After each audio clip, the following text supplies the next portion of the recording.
Welcome back to The Breakdown with me, NLW.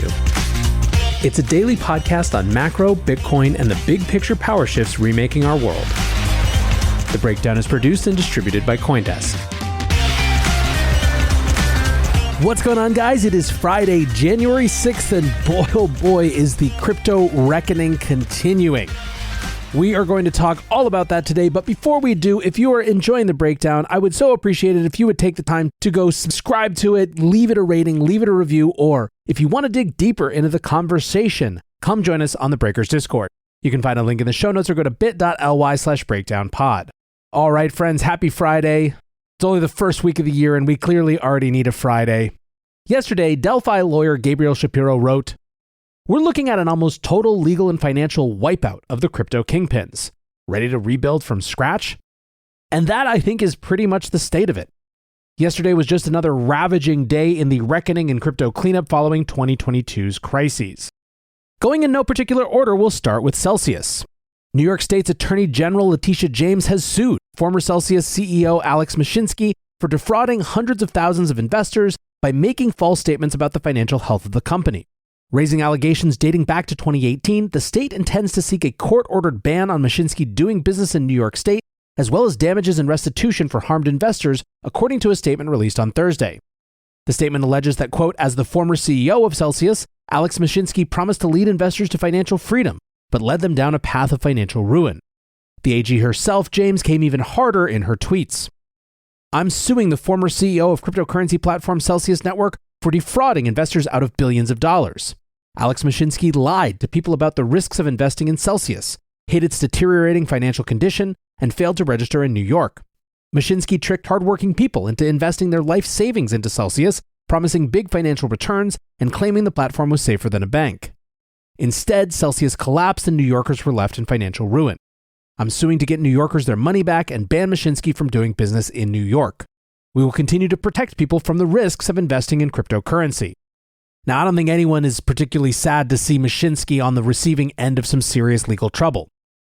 Mike Dudas, for example, tweeted, "Crypto fraud dominoes falling fast in 2023. Mashinsky's day has come, time to pay the piper." But of course, that last line, "we will continue to protect people from the risks of investing in cryptocurrency," shows just how much all of the fraud is getting caught up with everything in the space that might be legitimate. Now, digging a little deeper, the allegations claim that Mashinsky made false statements relating to the number of users on the platform and the safety of the investments made using customers' money. Celsius claimed that it only lent money to safe, reliable businesses, but that doesn't seem to have been the case. The suit also alleges that Mashinsky claimed that Celsius was safer than a bank, but operated without the usual regulatory safeguards associated with U.S. banking. Now, of course, Celsius halted withdrawals in June and ultimately filed for bankruptcy in July, as a $1.2 billion hole had appeared in their balance sheet. It later came to light that Mashinsky and his family had withdrawn $44 million from Celsius in the weeks leading up to its collapse. Just to get a sense of what Celsius was up to, one of the more shocking revelations about their business practices during the collapse was that rather than exclusively lending to high-quality crypto firms, as they represented to users, Celsius had in fact given customer funds to one of the highest volume Ethereum DeFi users, known by his handle 0xB1, to conduct high-risk yield farming strategies. Now, for customers of Celsius, while of course they want to see justice served and are probably not sad to see New York going after Alex Mashinsky, the more pertinent issue for them is of course around recovery of funds. On that front, the bankruptcy court presiding over the Celsius case has delivered a significant ruling on the status of customer assets. The court has found that all $4.2 billion worth of user assets deposited with Celsius into their interest-bearing Earn product are legally the property of the Celsius bankruptcy estate. Effectively, in depositing their assets, users transferred ownership, in the court's opinion, to Celsius for the purposes of Celsius lending out those assets to generate yield. The reason this matters is that Celsius users had tried to claim that they retained ownership of their deposited assets in order to be given preferential treatment over other creditors in the bankruptcy. They basically wanted to be paid back before other creditors had the rest divvied up. Users, of course, still have a claim against Celsius as ordinary unsecured creditors, but they'll be looking to receive whatever reduced payment is distributed as the bankruptcy resolves. This is an incredibly thorny issue and is coming up in all of these bankruptcy proceedings. Did the people who handed Centralized Services their crypto surrender ownership of that crypto? It seems likely to me that different courts might come to different conclusions, and that there actually might be different answers for different products, or more specifically, different terms of services. If the terms of service says you're effectively entering into an investment contract, that's one thing. If the terms of service instead affirms that those are your assets full stop, that might be different. Some are wondering about the wider implications as well. Nick Hansen of Luxor Mining says if upheld, the precedent set by the Celsius ruling is incredibly damaging. Any non-bank service which holds customer assets is in jeopardy. What happens if a storage unit facility goes bankrupt? Physical gold, bank deposit boxes. For many assets, self-custody isn't possible. Now, these questions of how customer assets are dealt with in bankruptcy proceedings was already on the legislative docket, but will be doubly so now. All right, next up, let's turn to beleaguered crypto bank Silvergate. Problems at the bank keep piling up as Silvergate announces that they will cut 40% of their staff, which is around 200 people. Additionally, they're writing off their purchase of technology and assets from defunct Facebook stablecoin project Diem. The bank, which is one of the few financial institutions that specifically services crypto firms, purchased the Diem technology for $196 million in February in hopes of issuing a stablecoin themselves by the end of last year. That product has now been scrapped, and Silvergate has faced a series of problems, ranging from regulatory scrutiny around money laundering accusations to questions about their facilitation of payments to Alameda Research in the wake of the FTX collapse.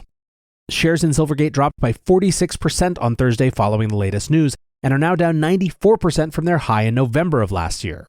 In a press release, Silvergate CEO Alan Lane said, quote, "In response to the rapid changes in the digital asset industry during the fourth quarter, we took commensurate steps to ensure that we were maintaining cash liquidity in order to satisfy potential deposit outflows, and we currently maintain a cash position in excess of our digital asset-related deposits."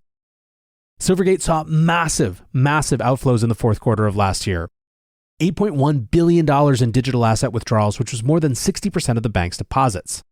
This bank run required Silvergate to sell off more than $5.2 billion worth of debt securities held as reserves to meet customer demands, incurring a $718 million loss in the process. Dave Benoit, a reporter at the Wall Street Journal, said Silvergate's 60+% drop in deposits got me looking for historical context. The average run on the banks in the Great Depression was just 37%. Karen Petru, the managing partner at Federal Financial Analytics, said, "Key here isn't if Silvergate is still liquid, maybe yes, maybe no, but if it's above the critical capital threshold at which regulators are required to shut it down. They usually don't have the guts to do so despite prompt corrective action law, but this time might well be different." Bitwise's Alyssa Chu discusses why this matters for the crypto industry. She writes, Silvergate has long been the crypto industry's bank of choice, servicing the largest players. There are relatively few alternatives to Silvergate, as many banks shy away from servicing crypto companies. If Silvergate is forced to close or sell itself, banking relationships could become more difficult for the crypto industry. Dylan LeClaire reaffirms this, saying if Silvergate is out of the game, it's yet another hit to fiat on-ramps into the crypto ecosystem. But we're not even close to done yet.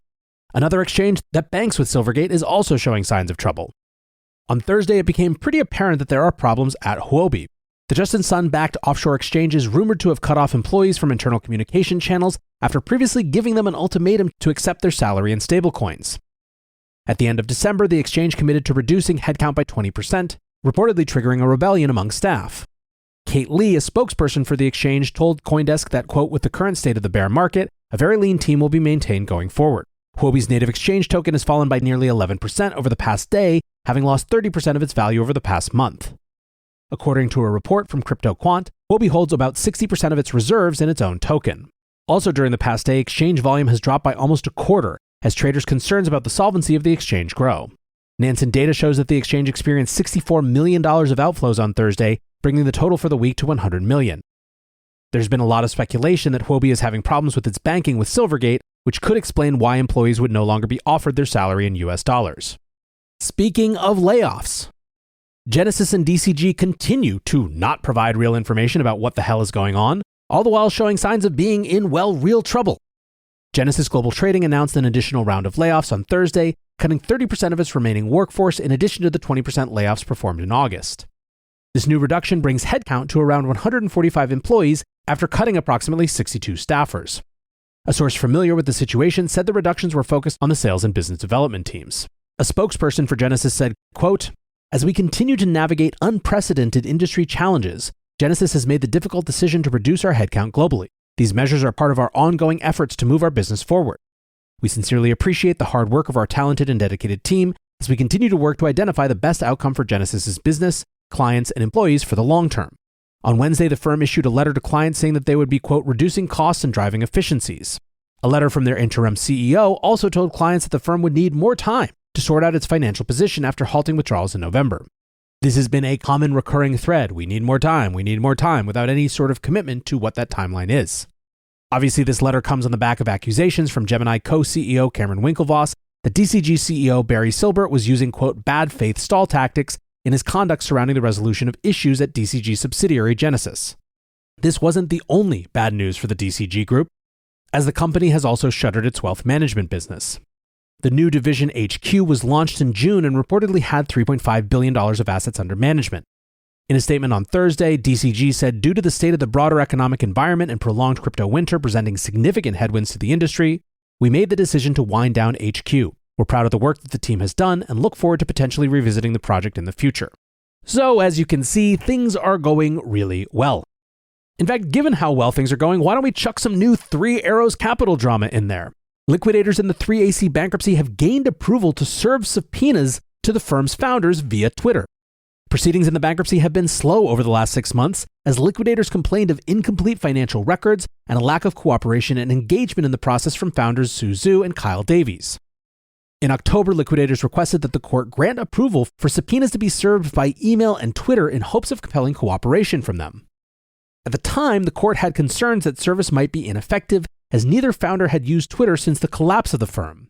These concerns, however, melted away as both Sue and Kyle returned to active Twitter users alongside several media appearances in November to comment on the collapse of FTX, an attempt to begin their redemption arc. Courts in the Southern District of New York and Singapore have now approved the service of Twitter subpoenas. The liquidators said in a statement that although they're attempting to maximize asset recovery for creditors, quote, the founders have unfortunately resisted cooperating in these efforts, and as such, we have received authority from courts in both the US and Singapore to serve them targeted and comprehensive discovery demands through email and their frequently used Twitter accounts. Castle Island's Nick Carter writes, the irony of the 3AC boys trying to tweet their way back into respectability and having the court okay service via Twitter as a result is really quite exquisite. Pipe down next time, little fellas. It was clear this was likely to happen since the December 2nd hearing. They didn't engage, so the court had to find alternative means of service. Going on a press tour and tweeting garbage incessantly made it easy. TXMC Trades writes, this is absolutely the most bizarre timeline that anyone could have imagined, and I heartily agree. Now finally, it wouldn't be a crypto reckoning day without at least a little of the Sam Show. Yesterday, news broke that the US government has seized or is in the process of seizing the $460 million Robinhood stake owned by an FTX subsidiary as part of its fraud case against Sam Bankman-Fried. The government is also taking control of assets held in bank accounts that are part of the FTX bankruptcy case, with the DOJ counsel specifically mentioning that assets held with Silvergate were subject to seizure. Now, these Robinhood shares have been the subject of disputed ownership. BlockFi, the FTX bankruptcy estate, and SBF himself are all lodging claims to ownership of the 7.6 stake in Robinhood. The shares were purchased via a holding company and held by a brokerage company called Merrick's Capital Markets. The purchase of the shares were linked to loans worth $546 million taken from Alameda Research by Sam and FTX executive Gary Wang in Wang's recent plea deal with the DOJ on fraud charges. Now, prior to the DOJ revealing that it was seizing the Robinhood shares, FTX had filed to bring the stock into the assets of the bankruptcy estate. On Thursday, lawyers for SBF objected to this application, stating that allowing the shares to be drawn into the bankruptcy would, quote, render it inaccessible to Mr. Bankman-Fried, who is presently facing potential criminal liability. Mr. Bankman-Fried requires some of these funds to pay for his criminal defense. Conversely, the FTX debtors face only the possibility of economic loss. People have been just, I think, incredulous is the right word, at Sam's argument to keeping these funds. Wassy lawyer sums up, the people who I stole the funds from are only losing money, but I might go to jail if you don't give me the shares I bought with their funds. This argument is incredible. James A. Murphy, Meta Lawman, writes, SBF enters the FTX bankruptcy. Hilarity ensues. SBF has just filed a pleading in the bankruptcy case arguing that the debtors need to keep their hands off his Robinhood shares. Why? Because, get this, he says he legally borrowed the money from Alameda to buy those shares. He argued that it's very wrong for the court to assume that everything he's ever touched is presumptively fraudulent.